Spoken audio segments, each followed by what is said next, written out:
तहरीर असद आर चौधरी। दूसरी जंग अजीम के बाद जापान में बे इंतहा गुर्बत थी। 1960 तक उनके बच्चे खुराक की किल्लत का शिकार थे। ये बच्चे लागिर और कमजोर पैदा होते थे और इनकी परवरिश में भी कमी रह जाती थी। लिहाजा उनके कद छोटे, हड्डियां कमजोर, वजन कम और रंग पीले थे।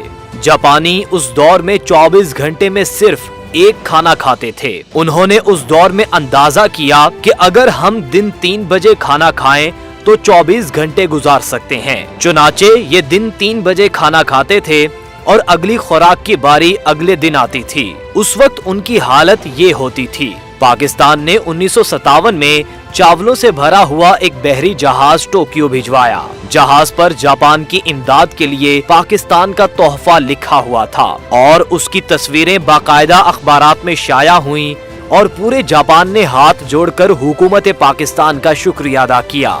जापानियों को आज भी पाकिस्तान का ये एहसान याद है। जापान दुनिया के उन 4 मुल्कों में शुमार होता है जिनके साथ पाकिस्तान के ताल्लुकात शुरू दिन से हैरान कुन रहे। हिंदुस्तान के आखिरी वायसराय लॉर्ड माउंटबेटन पाकिस्तान और भारत को 15 अगस्त 1947 को आजादी देना चाहते थे। इसकी वजह जापान था। जापान ने 1945 में 15 अगस्त को अमेरिका के सामने सरेंडर किया था। इत्तेहादी फौजें अमेरिका, बरतानिया और यूरोपीय मुल्क 15 अगस्त को योम फतह के तौर पर मनाते थे। लॉर्ड माउंटबेटन की ख्वाहिश थी कि 15 अगस्त 1947 को जब पूरा बरतानिया योम फतह मना रहा हो तो भारत और पाकिस्तान की पैदाइश उस वक्त हो, ताकि हर साल जब इन दोनों मुल्कों के लोग आजादी की तकरीबात मनाएं तो उस वक्त जापानी अफसुर्दा हों और ये खेल ताअबद जारी रहे। ये मंसूबा जब कायद-ए-आज़म मोहम्मद अली जिन्ना के सामने पेश किया गया तो आपने फौरन इनकार कर दिया। कायद का कहना था, हम अपना योम आजादी किसी दूसरी कौम के योम शिकस्त पर नहीं रखेंगे। जापानी आज तक पाकिस्तान का ये एहसान नहीं भूले। दूसरी जंग अजीम में शिकस्त के बाद जापान ने तावान अदा करना शुरू किया। ये आज भी अमेरिका को हर साल 10 अरब डॉलर अदा करता है। पाकिस्तान का इस तावान में छठा हिस्सा था। कायद-ए-आज़म मोहम्मद अली जिन्ना ने उस वक्त अपना ये हिस्सा भी जापान को माफ कर दिया था जब हमारे पास सरकारी मुलाजमीन की तनख्वाहों के लिए रकम नहीं थी और पाकिस्तान ने अपने इब्तदाई दिनों में जापान को नकद इमदाद भी दी और जापान को आज तक ये भी याद है। चुनाचे कहने का मकसद ये है कि एक पाकिस्तान ऐसा भी होता था। हमारी दरिया दिली सिर्फ जापान तक महदूद नहीं थी। हमने 1950 की दहाई में जर्मनी को 5 करोड़ रुपए कर्ज दिया था। पोलैंड के मुतासरीन को पनाह दी थी। चीन का दुनिया के साथ राबता कराया था। PIA दुनिया की पहली एयरलाइन थी जिसने चीन की सरजमीन को छुआ था और माओ जे-तुंग और जुएन लाई ने एयरपोर्ट आकर हमारी फ्लाइट का इस्तकबाल किया था। हमने माओ जे-तुंग को जाती इस्तेमाल के लिए जहाज भी गिफ्ट किया था। ये जहाज आज भी चीन के म्यूजियम में पाकिस्तान के शुक्रिया के साथ खड़ा है। हमने अपने तुर्क भाइयों की क़याम पाकिस्तान से पहले भी मदद की थी और क़याम पाकिस्तान के बाद भी। तुर्की के ज्यादातर अमराई, फौजी अफसरान और सियासतदानों के बच्चे पाकिस्तान में तालीम हासिल करते थे। हमने इस्तांबुल में पहला बोइंग तैयारा उतारा था और तुर्की ने उसके लिए एयरपोर्ट पर नया रनवे बनाया था और पूरी काबीना उसके इस्तकबाल के लिए एयरपोर्ट गई थी। हमने मोरक्को, ट्यूनिस और अलजायर की आजादी में भी मरकजी किरदार अदा किया। पाकिस्तान ने इनकी सियासी क़यादत को पासपोर्ट भी दिए और अक़वाम मुत्तहिदा में अपने बेंच से उन्हें खिताब का मौका भी दिया। चीन और अमेरिका का पहला राबता हेनरी किसिंजर और सदर रिचर्ड निक्सन की चीन के पहले दौरे का इंतजाम भी हमने किया। चीन में लोहे का पहला कारखाना पीको की तर्ज पर लगा था और जुएन लाई इसे देखने के लिए अपने माहिरीन के साथ 1960 की दहाई में लाहौर आए थे। ईरान की तरक्की और यूरोप और अमेरिका के साथ ताल्लुकात में भी पाकिस्तान ने अहम किरदार अदा किया। शाह ईरान हर दूसरे माह पाकिस्तान का दौरा करते थे और पाकिस्तान की तरक्की को हैरत से देखते थे। फलस्तीन के लिए पहली आलमी आवाज भी हमने उठाई थी। शाम, उर्दन और मिस्र की सिफारतकारी, आजादी और बहाली में भी पाकिस्तान का अहम किरदार था। सऊदी अरब में 1970 तक पाकिस्तान से ज़कात जाती थी اور سعودی شہری خانہ کعبہ میں پاکستانیوں کے رزق میں اضافے کے لیے دعائیں کیا کرتے تھے۔ UAE کی ترقی میں بھی پاکستان کا اہم کردار تھا۔ دنیا کی چوتھی بہترین ایئر لائن ایمریٹس کا کوڈ EK ہے۔ اس کا K کراچی ہے۔ یہ ایئر لائن کراچی سے سٹارٹ ہوئی تھی۔ ہم نے انہیں جہاز بھی دیا تھا اور عملہ بھی، لہٰذا یہ آج بھی EK امارات کراچی ہے۔ مالٹا کے بچوں کے سلیبس میں PIA کا پورا باب ہے۔ سنگاپور ایئر لائن اور پورٹ دونوں پاکستانیوں نے بنائے۔ انڈونیشیا اور ملائیشیا کی اشرافیہ کے بچے پاکستان میں پڑھتے تھے۔ ملائیشیا کا آئین تک پاکستانی وکلا نے لکھا تھا۔ جنوبی کوریا کی گروتھ میں محبوب الحق کے 5 سالہ منصوبے کا اہم کردار تھا۔ بھارت 1990 کی دہائی میں پاکستان سے بجلی خریدتا رہا اور منموہن سنگھ نے شائننگ انڈیا کا پورا منصوبہ پاکستان سے لیا تھا۔ دنیا کی 3 بڑی انجینئرنگ فرمز نے 1960 کی دہائی میں کنسورشیم بنا کر منگلا ڈیم کی بڈ کی تھی اور ہارورڈ یونیورسٹی کی انجینئرنگ کلاس کے طالب علم جہاز بھر کر مطالعہ اور مشاہدے کے لیے منگلا آتے تھے اور اس منصوبے کو حیرت سے دیکھتے تھے۔ مسلم دنیا کے 27 ملکوں کے فوجی آفیسر پاکستانی اکیڈمیز میں ٹرینڈ ہوئے اور بعد ازاں اپنے اپنے ملکوں میں آرمی چیف بنے۔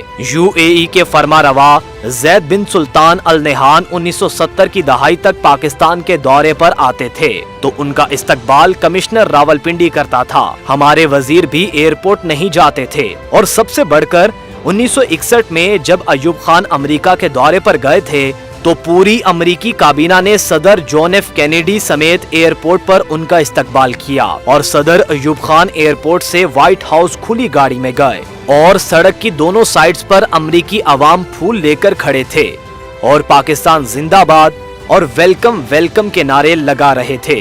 پاکستان نے ایک دور ایسا بھی دیکھا جب دنیا حیرت سے اس کی طرف دیکھتی تھی اور یہ جرمنی اور جاپان جیسے ملکوں کو قرضے اور امداد دیتا تھا، لیکن پھر اس ملک پر ایک ایسا دور آیا جس میں ہم $1 ارب کے لیے دنیا کے دروازے پر بھکاری بن کر بیٹھے ہیں اور دنیا ہمیں غرور اور نفرت سے دیکھ رہی ہے۔ ایک وقت تھا جب ہم ویزے کے بغیر پوری دنیا میں سفر کرتے تھے اور ایک وقت اب ہے جب ہمیں افغانستان کے ویزے کے لیے بھی قطاروں میں کھڑا ہونا پڑتا ہے۔ ایسا کیوں ہوا؟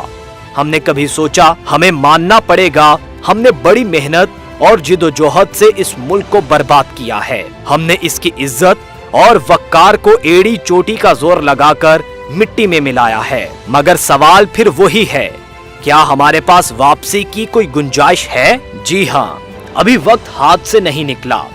ہم تاحال ایک قوم ہیں اور ہمارا جغرافیہ بھی بحال ہے، لہٰذا ہم اگر آج بھی نیند سے جاگ اٹھیں، ہم اپنے حال پر رحم کریں تو ہم 10-20 برسوں میں دوبارہ اس لیول پر آ سکتے ہیں جس پر ہم دوسرے ملکوں کو امداد اور قرض دیں۔ لیکن اس کے لیے ہمیں چند بڑے فیصلے کرنا ہوں گے۔ وہ فیصلے کیا ہیں؟ غیر ملکی ایجنٹس اور فتنہ ساز لیڈرز کو پہچاننا ہوگا جو صرف تقسیم اور نفرت انتشار پیدا کریں اور ان کو ووٹ کے ذریعے سیاست سے باہر کرنا ہوگا۔ عوام کو شخصیت پرستی کے بجائے سیاسی جماعتوں کے منشور کو دیکھ کر ووٹ دینا چاہیے اور بزنس سمیت انفراسٹرکچر اور عوام کی بہبود پر مہارت رکھنے والی سیاسی جماعت کو ووٹ دیا جائے۔ ملک کو بزنس فرینڈلی بنایا جائے، کوئی بھی شہری یا غیر ملکی ملک میں کمپنی کھول سکے اور کاروبار کرنے والے کو حکومت ٹیکس کی رعایت دے اور نوکری پیشہ پر ٹیکس کی شرح زیادہ ہو تاکہ لوگ زیادہ سے زیادہ کاروبار کی طرف راغب ہوں۔ فوری طور پر آبادی کنٹرول کریں اور 30 سال کی عمر تک تمام لوگوں کو ہنر مند بنائیں۔ ملک میں کوئی شخص بے ہنر اور بے روزگار نہ ہو، کام کو لازم قرار دیا جائے۔ نوجوان نسل خاص طور پر لڑکیوں کو IT کی فری تعلیم دی جائے۔ ملک بھر میں تیز ترین اور پبلک مقامات پر فری انٹرنیٹ مہیا کیا جائے۔ ہمسایہ ممالک کے ساتھ لوکل کرنسی یا بارٹر سسٹم تجارت شروع کی جائے۔ چین، ایران، انڈیا، افغانستان، روس اور روسی ریاستوں سمیت خطے کی تجارت کو بڑھایا جائے۔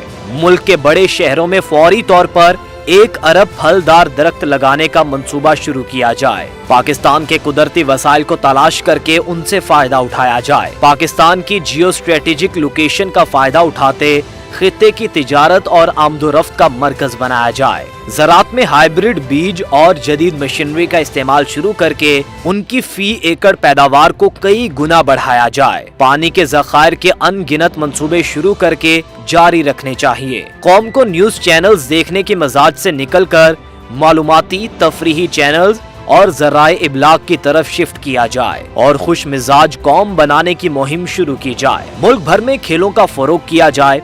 वर्जिश, सेहतमंद जिंदगी की अहमियत पर मुहिम साजी शुरू की जाए। पूरी कौम को अच्छी और सेहतमंद ग़िज़ाई आदात पर मुंतकिल किया जाए। मुल्क भर में हायर सेकेंडरी एजुकेशन, फनी तालीम फ्री करार दी जाए। इंतहाई बेहतर निज़ाम सेहत मुतारिफ करवाया जाए। तेज तरीन और मिसाली निज़ाम इंसाफ मुतारिफ करवाया जाए। मुल्क भर में मुकम्मल मजहबी आज़ादी दी जाए। मुल्क के तमाम स्टेक होल्डर्स एक ही बार बैठकर अगले 20 साला कौमी मंसूबा तैयार कर लें और फिर कोई भी शख्स इसे छेड़ने की जिसारत ना करे और जो करे उसे करार वाक़ई सजा दी जाए। आप यकीन करें, हम इन चंद इक़दामात से एक बार फिर इज्जत और आबरू की शाहरा पर आ सकते हैं, वरना हम इसी तरह भीख मांग मांग कर खत्म हो जाएंगे और तारीख के औराक में हमारा जिक्र तक नहीं होगा।